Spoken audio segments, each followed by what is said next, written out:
Welcome to Business of Design. Business of Design is the world's best business training for interior design professionals like you. After the show, head to businessofdesign.com and get started with the BOD 15-step project management strategy and 6 foundational programs. Together, they deliver the systems, procedures, and strategies you need to run a successful, highly profitable design business. Business of Design. There's only one. Happy New Year and welcome to the Business of Design podcast. We are so excited to kickstart 2025 with a guest host episode. We haven't done this in a little while, but we are so excited for you to join in on this conversation with 2 Business of Design members who we always think make the best guests, but in this case, they also make a great host. So we are joined by Dane Austin, who will be hosting this episode of the Business of Design podcast, and his guest, Kristin Apicerno, who is also a Business of Design member. So listen in, enjoy. We are so happy that they connected through listening to this podcast, like so many other members and community members have reconnecting at events and paying it forward. So many of our members do come to us through existing members or past members who have participated in our program. So thank you to our listeners and those who pay it forward and share with others in their circle about what Business of Design has done for their business. So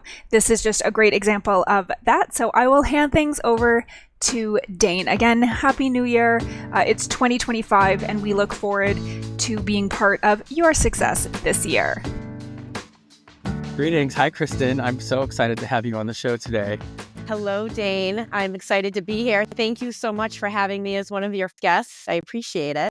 Yes, absolutely. So I'm excited to record this as a guest host for Kimberly Selden and the Business of Design, which is interesting that through her, I think you discovered me. Tell that story now, or are we going to save that juicy bit for later? Well, let's get into that in just a few moments, but Okay. I want to share with our listeners, if you could just tell us a little bit about your story and how you entered into the field of design.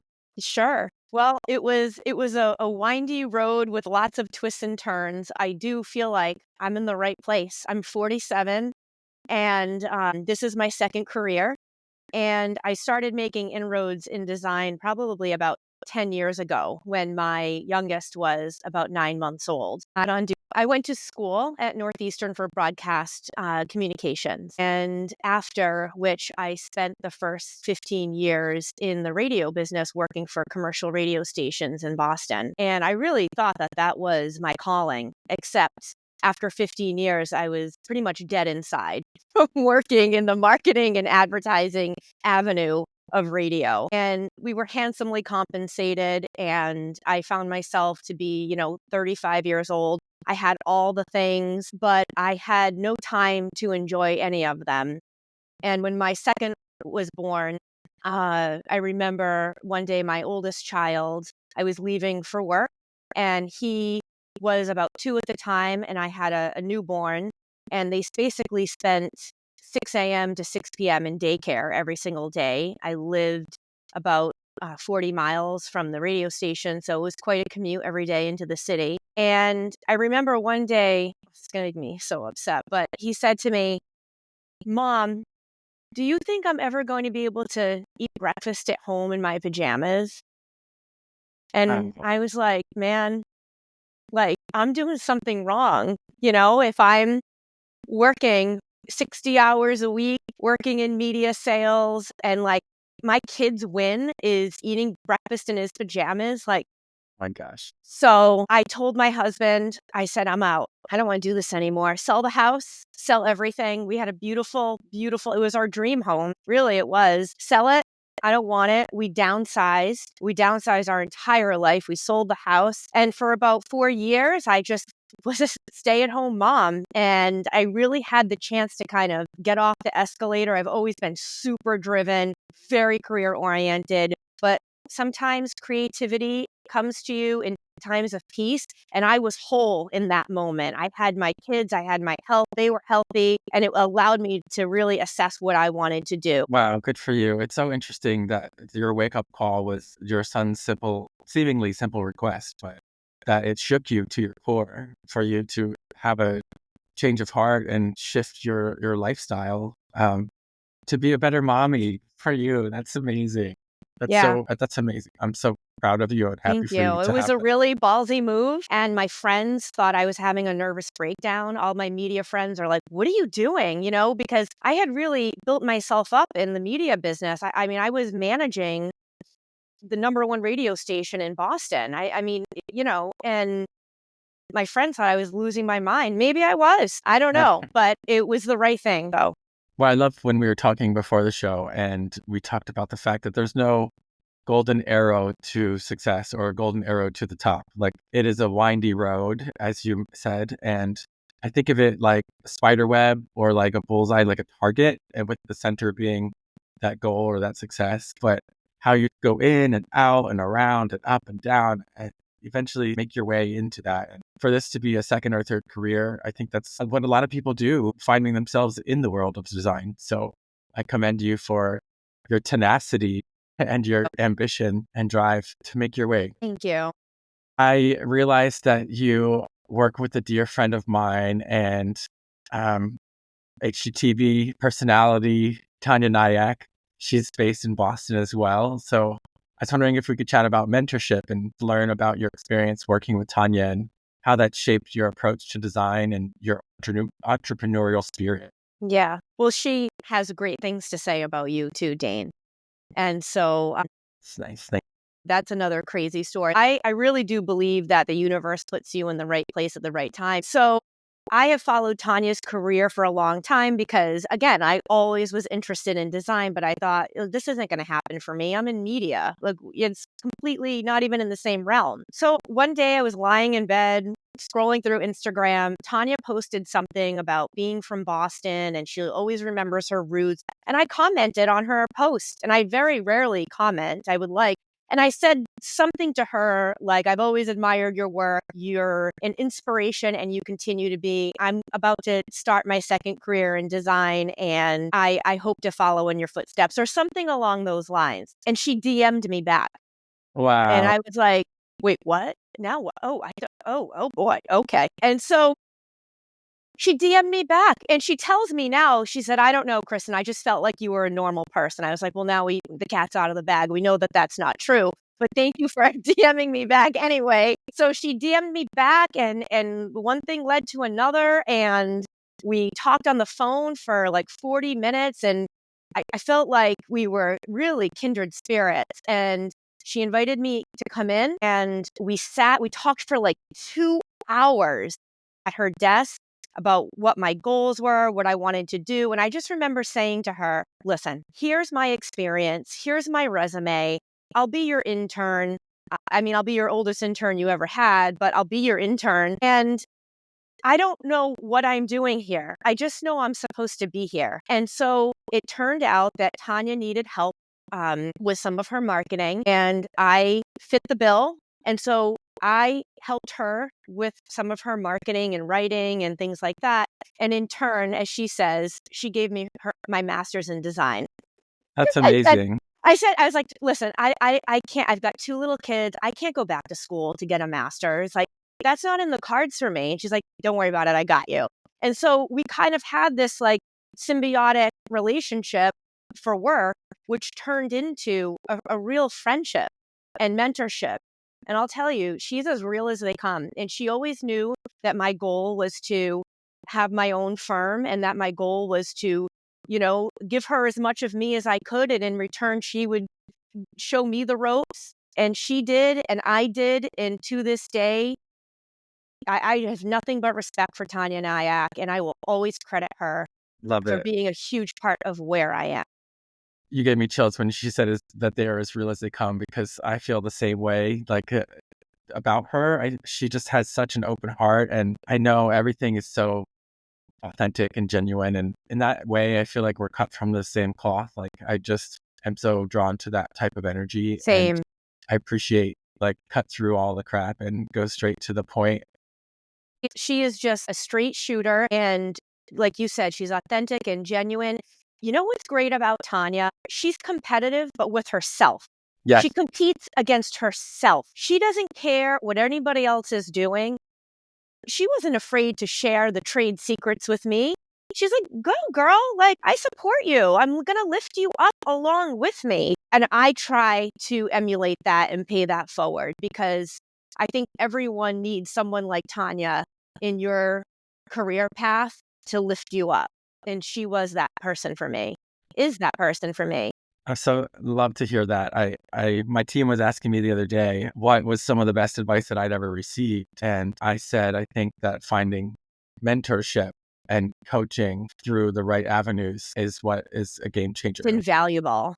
Working with someone else for as long as you can to learn everything that you can. And then beyond that, having mentors and business coaches to help you work through any kinks. 100%. Tanya gave me my very first referral. And from there, I was on the road. That's I was fantastic. on the road. She kind of like kicked me out of the nest. She's like, you got this. Oh, that's so wonderful. Yes. It's great to have that kind of friendship and form a family of friends with supportive people like that. Yes, I owe her a lot. Good for you. So can you tell our listeners a little bit about how we met? Yes.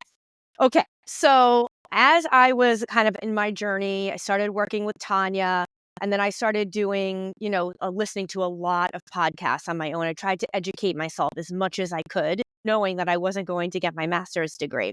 And I came upon the Business of Design podcast. And so I was like, this is really good. And so, I listened, I was like snacking on it, but then I started to kind of really get in deep.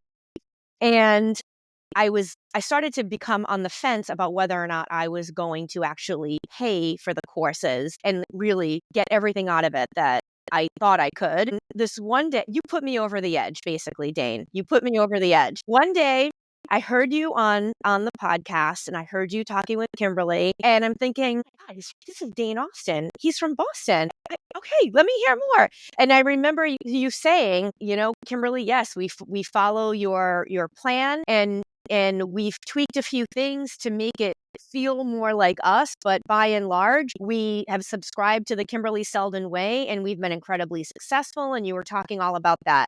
Anyway, that day is the day that I bought her program and you were the reason why. Wow, that's so nice to hear. I appreciate it. Thank you for sharing that. And I thought that was so cool of you to come up to me at a recent event and just share that information, which is what inspired us having this conversation now. Yeah. Well, what I loved about what you did was, so as I'm listening to her, I knew she was saying to do things that didn't necessarily fit with what I had going on. So when I heard that from you, it sort of gave me the permission to take what she was teaching me, but also make it work for me and where I'm at. And I didn't really consider that as a possibility until I heard you that day. Oh, that's so nice. Yes. I'm always so interested in hearing how people are able to take that, because what I appreciate about the 15-step project management strategy is the fact that it becomes like a benchmark and it really sets a standard for the way in which we should all be operating within our businesses and how to streamline the process. So I had worked with other business coaches prior to Kimberly, and they would say, you need to document your systems and your processes and come up with standards. And, that's a pretty large feat and can feel overwhelming. So as we would go through the process of each new client project, we started doing that. But then I felt like finding Kimberly Seldon's Business of Design became like a fast track to figuring all of that out. Oh, yeah. She already figured it out. Yes. And it's gotten better because they've done a whole rebrand and like streamlined everything. I'm grateful for that. And I actually train my team on her programs and the videos so that they can learn how we run a project. Same, me too. That's so smart. I feel like there's no better way than to learn by doing. So it's great when we have people on our team watch those videos and then implement what they're learning as we're going. Yeah, because I think that it means something different when you are, I can teach my team, this is how we're going to do it, but sometimes hearing it from somebody else with a slightly different lens, I think it means more. And so, yeah, 100%. I think that it is important that everyone is on the same page and it's not just like living and dying in our brains. Yes, definitely, because you have to actually implement it and then you need everyone else to be on board as well. Yeah. So it's fine if you are watching the programs and learning the steps, But if you're not actually taking the action to implement them, then you're not gaining the benefit from it. That's right. And then That's you end right. up, paying for something that you're not actually using, and that doesn't make sense for Yeah, me. it's So like getting a surgery and then not doing the rehab after. Like you gotta like follow through. that's so good. That's such You a good know? analogy. Yes. So I know that Kimberly very much dissuades people from changing the steps, but I'm curious, how would you say that you've made it your own? Like if you were to talk to somebody at a cocktail party succinctly about your process, how would you describe it? If you could just walk us through your design process. So I can't say it's different than what Kimberly Seldon does, okay? Like I literally am staring at the 15 steps. It's in front of me. The steps I have not changed, okay? Good. Okay. I'm so glad to hear The that. steps I have not changed. The steps do not change at all. Her steps are my steps. But what I'm saying is like I don't remember if it was in the original module I listened to. I mean, I listened to them all, but now it's all just like one lump sum of info in my brain. But I know that she talked about doing sort of like this recap binder at the end. And that is something I don't do, but it's because I use Studio Designer. And so when our clients get order confirmations, they're already getting all of that information. They're getting a picture of the item, the dimensions, the care on how to care for the item, all of those things. It's sort of like it would be a duplicated effort if I did that recap binder as well at the end. That makes sense. So, but believe me, we follow her 15 steps to the letter of the law. Like it is no joke. That's great. I'm so glad to hear that. And I will say, when I first came upon the program and did the coaching, and I've actually also had coaching calls with her when I've Same, me felt, too. oh, Yeah, I had a great. coaching call with her. Yeah. It's nice to just like have someone whose brain you can pick without it feeling like you're picking their brain without any sort of compensation, because, she deserves to be paid for her time. But Sure. sometimes you have these questions or you get stuck in an area. So it's nice to be able to tap into that as well as a business coach. So, but I will say, when I first came upon the program, I tweaked the order of things a little bit, or I would call a step something different, but then I was like missing a part of it because I was trying to do it differently.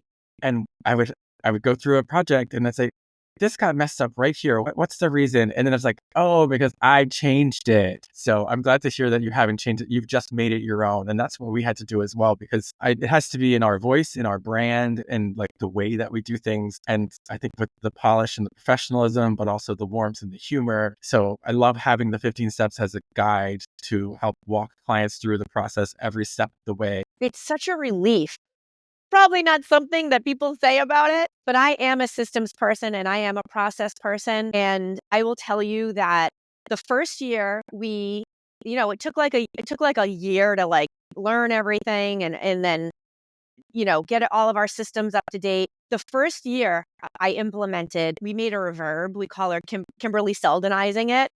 And so the first year I Kimberly Seldonized everybody, we grew 100% year over year. The second year, we grew 100% year over year. This last year to this year, we grew 50%. But I also think that the growth is probably going to slow down a little bit. Like you can't grow 100% every single year. Well, I mean, you can, but, I'm still calling that a win.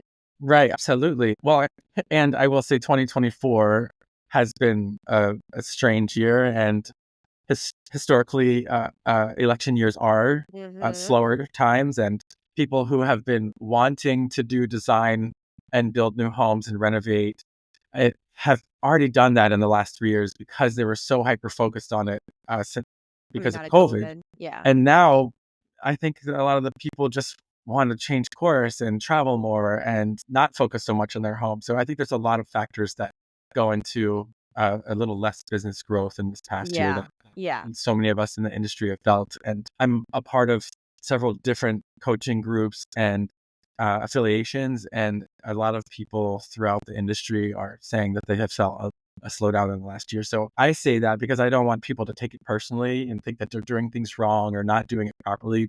It's good to hear that we're all in this together and we're all feeling it and we're all going through it. I think that's helpful. Yeah. I definitely noticed that our clients were more cost conscious than they had been in the past. I noticed that they were piecing projects together, taking it in phases versus signing on for the whole deal. We work in a business that has sales cycles that go up and down. It just is what it is. It's the nature of design. So I'm just riding the wave. What else? What choice do we have? Yes. And I think it's important to point out that when you are busy and you have a lot of people in your pipeline and a lot of projects, that it's important to save and stash away money in your reserves so that when you do have a slowdown, you can tap into those reserves. And I would say at a minimum 6 months, but up to 12 months is ideal to help weather something like this. Again, it's really important to stash away funds. And I always take 10% off the top of every bit that I pull in and I put it away in That's a good idea. a reserves account. Wow, I like that. I'm going to steal that. So Well, I I'm like happy to that. share it. Yeah, thank you. So that has saved us, over the last year.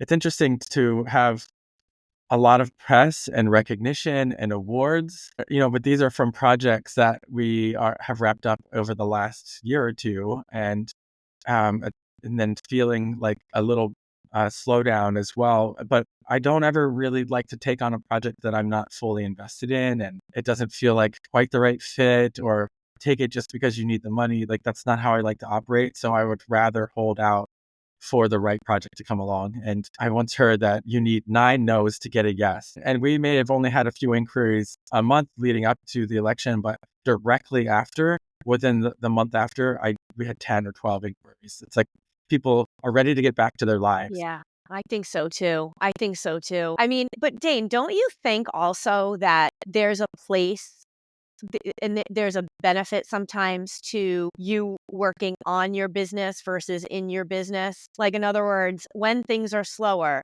you can fully enjoy and be immersed in all the awards and all the press. And you might have been overwhelmed by all that if you were in the middle of like 3 construction projects. Or Absolutely. maybe you take that downtime and you focus more on going to industry events or continuing education. I feel like as long as you're making good use of the time, no matter what it is, whether it's working on your career or your business or working in your clients' homes, it's all on the same trajectory, even though it's not the same task. You know what I mean? totally agree. Yes, you have to take time to work on your business as well as in your business. Instead of being bogged down working in all of the projects, you have to also work to grow your business. Yeah. And when you are busy and you have a lot of client projects, it is really important to market at that time. Because if you wait to do it when you slow down, then you're going to be wondering where everyone went Yeah. and what's happened and Yes. why your pipeline is not full. I mean, I can tell you that from my years of advertising. The magic trick is to just be consistent with it. Never stop. Consistency is key. Yeah. Yes. We tend to try to take Mondays and Fridays to work on the business and Tuesdays, Wednesdays, and Thursdays to work in the business. Kimberly Seldon taught me that. Nice. I do. She said in one of her modules that she would always use her out of the office days, Tuesday, Wednesday, Thursday, and in office days, Mondays and Fridays. And we adopted that. And it made such a difference. When you can bookend the week like that, to have like admin days to reconvene with yourself and take care of the things that you need to do to make your business thrive, it just makes so much sense. And there are so many things we need to do to make our business thrive. It's overwhelming. Yeah. It's not a silver arrow to the top. Like, I've learned that it's best to do at least 2 hours of marketing every day in your business. Wow, And is that what you do? it doesn't have to be you. It can be someone else on your team, a press manager, an intern, a design associate. But in order to work through all of the things that you need to put together a marketing plan to be successful, whether it's newsletters or journal posts or going to industry events and setting yourself up for awards and documenting your work and photographing the spaces and pitching those projects and getting them published and then sharing them on social media and pushing it out through your different channels and all of the things that we do. It's just, there's so many things that have to be done to get where you need to go. And we just have to keep up with it. So if you set aside the dedicated 2 hours per day, or what I was doing for a long time was marketing Mondays. Basically, I would just take my whole Monday to work on anything that had to do with marketing. So I could knock all of that out in one day instead of spreading it out over the week. And then Fridays would be like financial Fridays. And I would work on all of the various financial tasks that would be needed, whether it's tracking your hourly billing and putting together invoices or putting together the purchase orders and working with your bookkeeper, having call with your accountant or your financial manager, just setting aside that time to make sure that you're going through the numbers, that you're paying attention to your statements and where your money leaks are, and making time to, again, work on the business. I like that you did. So I call them file folder Fridays, Nice. but I don't have marketing Mondays. And I think I need a marketing Monday in my life every week. But I really like that because the marketing, it can seem overwhelming. It can. And maybe if I had a day to say this is the day and I didn't have to every day address it, Yes. it might not feel so Listen, like an elephant on my chest. it's 4 days out of the month. Yeah. So you can commit the time to do that 4 days out of the You month. definitely can. It's just reorganizing it in my brain. That's all. That might mean that you're making calls to 3 different potential referral partners, including an architect, a realtor, a builder. You're planning to go to a lunch meeting or coffee. You're making the time on Mondays to do that with them if they're available. You could be setting up your posts for the week on social media, LinkedIn, Instagram, working on your journal post, putting together your newsletter, all of the various things. So, yeah. I like it. I like that a lot. I'm almost there, but like that, those little tweaks, that's where, when you refine things, that's where the good stuff happens. So thank you for that. My pleasure. And that's what I love about sharing and having these conversations and listening to other people's podcasts, because there's inevitably a golden nugget takeaway or an aha moment that's like, oh, I haven't thought about it in that way. Perhaps that will work for me. And maybe it won't, but it could be better than the way you're doing it, or perhaps you figured out a way that works better for you. And that's great. But I think it's great to have the conversations and just to be able to help each other to level up. Like, I really do see other designers as collaborators instead of competition. We have to. Like when I was in corporate America, we would have these big giant sales meetings and ideas would be shared and people would come in and give us presentations. Well, we don't have that.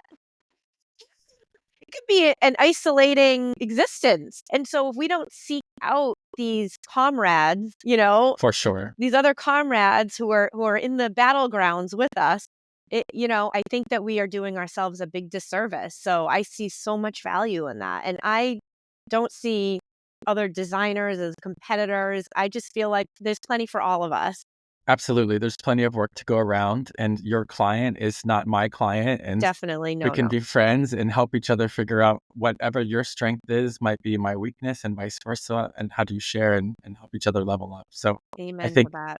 finding these communities of coaching groups are a wonderful outlet, but also joining your local chapters of IFDA or ASID or IDS or ICAA. There's several out there, and we're lucky in the Boston design community because we have a very tight-knit community of designers and people in this industry, several different magazine outlets, and there's always some type of an event where you can get involved and start being in a room full of like-minded individuals where you can share as peers.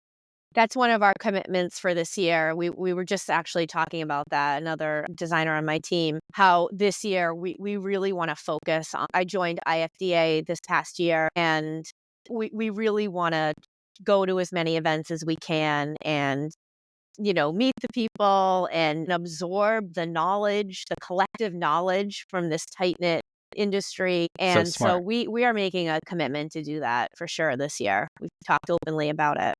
I love that. Thank you for sharing so much. I'm curious if we can just shift gears a little bit here. And I wanted to ask, what has been the most challenging project that you've worked on, and how did you overcome the challenges? Oh boy, that was this way. So one of the most difficult and challenging projects I worked on was for clients who insisted on hiring their own contractor. And just so we're clear, after this project, I completely changed what I put in my contract around what type of contractor we will work with. So this was a big learning experience. And this client insisted that we work with their contractor. He's a family friend, and so I had questions and concerns right off the bat. There was a lot of finish work that was going in. It was a new construction. And I had concerns about this contractor's ability to do finish work and mill work. Like, we did these beautiful 2D drawings, which turned into beautiful 3D renderings. And I taped them up all over the framing. Like, this is what it's going to look like. Here is the roadmap. And when I would go back and do site visits, the drawers weren't built the way I had spec'd, and this wasn't done the way I had spec'd. And it just became very clear to me that when you're working, you have to be really careful with which tradespeople you work with, because you are only as good as their execution. I love it. I was just about to say that. You took the And words out of my mouth. I was upset because I knew I had a great design, and I knew it was a home run, and the clients loved it, and we loved it, and everyone was on board. But on the site visits, that's not what I was seeing. I showed the client, this is what the design was, and here's what you have. I did express my concerns that he wasn't capable. There's no slight on him, but he can't do it. And so you hire someone who can't do the work, and that's a problem. And in the end, the client did agree with me, and the client had to spend another like $15,000-$20,000 on a finish carpenter to come in and trim out all the columns and trim out the stairs. And it was just, I was just so upset. And I told the client very frankly, like, I'm not proud. I'm not proud of this. I tried to warn you, but you didn't want to listen. And here we are. And she agreed, and she saw it as a misstep as well. And in the end, it got fixed. And in the end, everything was beautiful. And in the end, we photographed gorgeous, and it all worked out. But boy, that was a very frustrating lesson. And an expensive mistake. That's one of the things that I think that we as designers help clients to avoid is expensive mistakes. I think it's important to bring the designer on from the beginning to be a part of the team, your A team, which is the builder, the architect, the interior designer, the landscape designer, and the client, of course. And to have everyone on board at the same time and on the same page. And if you're hosting like weekly or every other week meeting with the architect and the builder to talk through the details before you present to the client, so you're in a united front, I think is super important. So your big takeaway and a huge lesson learned was to clarify within your agreement with the clients just the caliber of build team that you're willing to work with and who you'll take on. So that's huge for you. That's wonderful. And I think that's great advice. It was, and I explained to them, and I say we only work with master level contractors and master level finish carpenters and any trade. And here's why. You're hiring a designer. You're making a significant investment in your home. Why would you stop short at the execution? And no one disagrees with that when you present it that way. But it's my fault. I had never presented that. And so good for you. Good for you for owning that. No matter what happens on your project, every bit of it is your fault. No matter what happens, it is your fault. And the client looks to you to fix and avoid those types of situations in the future. So that's right. It's big of you to own it and to recognize that. Mm-hmm.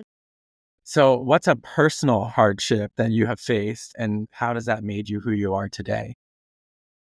Personal hardship related to like design or just in general? Well, I think it's so interesting to ask a question like this because it allows people to share a little bit about who they are as individuals and to go a little deeper in terms of something that you may have been through on your own outside of the business world that has carried over into the business world and makes you who you are today. Yeah. How has that hardship in your personal past become a strength now for you as an entrepreneur and as a creative? Well, when I was in middle school and high school, we moved a lot. I would say 7th grade until senior year in high school, I probably moved like 8 times. And it was really hard. It's disruptive. Yeah. And wherever we moved, it was like all I could do to set up my bedroom just so, and set up my house just so, because it gave me a sense of control and peace in a very chaotic life. And now you're delivering that to other people today. Yes. I love it. That's wonderful. Yes. But no matter where I went, I always made sure that my bedspread was matching my curtains. And I remember telling my mom, can I decorate the bathroom in the new apartment? And she was like, yeah, sure. Or my mom told me that she would come home and I would rearrange everything. But it was my attempt at just creating a place that I felt at home in and that I felt safe in and I had control over. And I see it now, my 47-year-old self, looking back at that 15-year-old kid, like I see it now and I know what it feels like. We never work with clients when everything is like copacetic. It's like there's a birth of a baby or a marriage or a divorce or a death in the family or they're uprooting and they're moving. Like whenever you work with a client, it's because they're in transition. And what are they seeking? Normalcy. What are they seeking? Calm, control. I understand that. I get that. So I feel like I am like expertly prepared by my childhood to understand. And I get that. And I'm going to do that for you. And I'm really proud that I have that kind of perspective. It sucks though. Well, thank you so much for sharing. I truly understand where you're coming from. And I didn't always have the easiest upbringing myself, but I can relate because I realized looking back that I am creating my tagline, safe, comfortable, and happy environments in which to thrive, because I didn't always have that myself growing up. And so it is truly like my driving force and my compass for what I'm doing for other people in the world of design, because that's my way of giving back. And nothing makes me feel more joy than having that I opportunity get that. to do what I do best now. Thank you for sharing. I love hearing we all have turmoil and issues in our background, some type of trauma, no matter where you come from. I'm always fascinated by the ways in which we take that turmoil or trauma and turn that into a superpower, and how that leads us on down that windy road to success and all makes us who we are today. So, well, I'm wondering, what would you tell your younger self if you had the opportunity? Give yourself some grace. Don't be so hard on yourself. There's that quote by Maya Angelou: you do the best you can until you know better. And then when you know better, you do better. I feel like I was hyper independent, more independent than I needed to be, almost just because I was just trying to insulate myself. And I was really hard on myself. And I think that's the thing. Just give yourself some grace. It's beautiful. Thank you. And I have another thought-provoking question. If you could finish the sentence for me. I was not the same after. I was not the same after having kids. Uh, I was not the same. And I don't just mean my stomach and my thighs. Well, hopefully you give yourself grace. I was not the same after having kids. I wasn't sure. I wasn't sure I even wanted kids. I was like on the last train, and boy, those kids, they completely changed me. I am not the same person. I'm more patient. I let things slide a little bit more. Listen, I'm not going to try to say that I am a patient person. I'm just saying I'm more than I was. Sounds I'm like you've living learned. more. I'm living more. Like I lived through them and their experiences, and I have more joy, I think. Oh, that's beautiful. It sounds like you've also learned to give them more grace too. That's Yes, wonderful. definitely. I give them more grace than I ever gave myself. That's for sure. We all do that sometimes. Well, what is one common myth you would like to dispel about the interior design industry? Immediately, I know one, that we are all just these frivolous, self-centered, shallow people who just ruffle through fabrics all day. I can't handle it. I can't handle it. And it's not just that, like people in my family think that of me. I don't. That's so funny. So I'm like on a mission, debunk this myth of who people think a designer is. It's fabulous. I love that answer.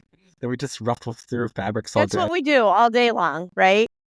We're just so frivolous. I mean, listen, Dane, like I understand we're not curing cancer, okay? I get it, right? But also, I think there is a place for what we do. Like we are changing the way people live in their homes and the way that they experience life. And we are giving people something. Absolutely. So We're lucky yeah. to be alive in this day and age where, because of HGTV and TLC channel and all of these outlets showing the importance of home and the importance of your home environment as a sanctuary and a place to recharge, to entertain your friends and family, having that safe space and that healthy environment, it's brought all of the importance of that to the forefront. And it's an interesting time to be in this industry.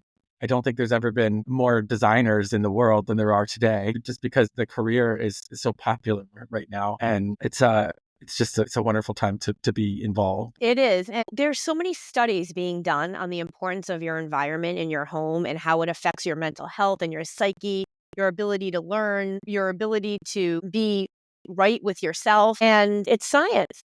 Yes, It there's is. so many great books out there as well. Yes. I've been doing a lot of research about it, just the importance of living well and having environments that are catering to that. So Yeah. what is living well in your home, and like what does that look like for you? So one of our taglines in our rebrand is we create homes, not museum. And to me, I think living well means nothing is too precious in your home that you can't use it. I say that all the time. I love it. Thank you. We're not creating spaces that you can just look at and that you can't sit on the furniture and you can't touch things. I want to living well in your home means you can interact with all the things around you and it's okay. Yes. And the things around you bring you happiness, or they are attached to a specific memory, or they tell a story about who you are or where you've been. That's living well in your home. Using your environment, that's living well. It's beautiful. They don't call it living rooms for nothing. These are spaces meant to be lived in and utilized. So I will often say, I am not one for precious things. And I speak this to my clients and potential clients because I want them to understand that the things that we're bringing in don't have to be babied. That $30,000 custom dining table or $10,000 or whatever your budget is, it doesn't have to be babied for every dinner party. When your kids are sitting there and writing their name on their homework and they accidentally carve their name into the wood, or they're banging their silverware. That has happened in my house. Right. Happened. So that might be a little frustrating in the moment, but a year, 2 years, 5 years down the road, 10 years, you're going to see that and remember when they were that little. I remember that time when they dropped the bowl here and it took a chunk out of the hardwood floor, I think about it like getting your first scuff on a new pair of shoes or the first thing in your car. Like every scar tells a story, right? you just you breathe a sigh of relief and feel like, okay, I don't have to baby this anymore. It's going to be all right. Things are going to break and fabrics will get dirty and then you can clean them and it's going to be okay. Just even recommending at the close of a project, here is the fabric company that we use to treat our fabrics. Call them every 4 months and have them come in, or every 6 months or whatever works for your schedule. I have clients who will bring in someone monthly or quarterly, per season. Person come through and steam clean your furnishings and your carpets and rugs and keep things in tip-top shape. Like once it's installed, you still have to maintain it. Of course. And if you have a designer who helps you spec the right fabrics for the way you live your life, it's not a problem. Yeah. Well, on a lighter note, I'm curious if there's one design trend that you're loving right now and one that you'd love to see retire. Well, I am really loving the emergence of these dark, deep, rich colors. I'm just saying that I am all about these saturated colors because they just make you feel so enveloped and warm and they're sexy and they feel so luxurious and I just love it. I love it all. I know everyone wanted light, bright, and airy, and we have served that up to our clients many, many times. Yes. But I am ready. I am ready for those saturated hues and those earthen tones. I'm all for it. As am I. I totally agree. I love earthy, rich jewel tones. And then on the lighter side of that, you might do pastels that are sort of grayed down. So there's a nice pairing and they're easy to live with. So I'm grateful that we are no longer in the all gray phase that we were the last decade. I know it's but that's how trends are, right? Then they get oversaturated and it's just they're old. But we live in New England, and if there's ever a place for the deep look, I mean, here we are, It's true. Yeah, it does feel very warm with and the antique homes, and we're perfectly primed for this trend here in the Northeast. This is very true. Well, I wanted to ask you, what's the best piece of advice that you were ever given? Well, I think it was more of a reassurance than a piece of advice, but I was talking to Tanya one time. Maybe I wouldn't have made that decision if I could have done it all over again. But the client's happy and the project is wrapped and everything's fine, but you're just going back and being overly critical on your own because design is a creative practice. And we're doing things because a lot of times it's the first time we're doing things, and that's our job. We don't get paid to give clients the things they've seen a million times over. That's our job. But the doubt sneaks in and the second guessing sneaks in. And I remember I was having this conversation with Tanya one time, and she's like, "Kristin, will you stop?" She's like, "Kristin, is the client happy?" "Yes." "Do the spaces look much better now than they did when you went in?" "Yes." "Then you did your job. So just relax." And I'm like, all right. I hear her in my head say, did you do your best? Is the client happy? And did you leave it better than you found it? And if the answer is yes, then I'm all right. Then I'm all right. Perfect. What advice would you give to someone looking to break into the interior design industry or start their own business? I think you should start, if you can, as much information from people in your field as you can get through podcasts, through YouTube, reading articles, buy all the magazines, get all the subscriptions, go volunteer or intern at a firm that you respect and you admire. And I would say just you got to put yourself out there. Don't be afraid. Don't be afraid. Thank you. What's next for you?